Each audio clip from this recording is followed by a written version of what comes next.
So narcissism itself, just being a narcissist, is an addictive thing, right? Because you're dependent. You have to keep doing it. You're dependent on it. You can't stop it. You can't stop being a narcissist, right? A narcissist has to be a narcissist. So they're dependent on the attitude that they're entitled, the world owes them a living, who cares about you, all that stuff. The whole narcissistic thing. So that's an addictive thing like that. So they're always active like that. OCD, perfectionistic, entitled, that's very active. So dopamine is the active of the pursuit of their narcissistic supply. So the narcissistic supply would be the reward. They get the supply. And they're dependent on the supply. They got to keep getting the supply. If they're worried about not getting the supply, they feel stressed, they got to try harder. That's a dependency. So they're dependent on the narcissistic supply.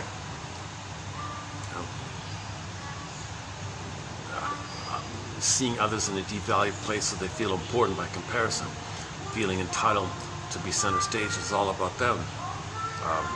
Being admired, thought of as the aggressor somehow. Not being quote-unquote fed symbolically, and so on. So that's addictive, right? So these negative personalities are all addictions. So narcissism comes from the flower. Narcissus, the narcissus flower, is named after, well, the narcissus flower is considered addictive. Narkao in the ancient Greece.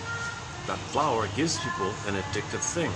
So they named the psychology of narcissism after the addictive flower.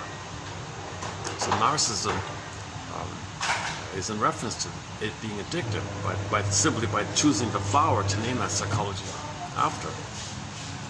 So that's the active side of it all. So dopamine is always active. Motivation, anticipation, go, right?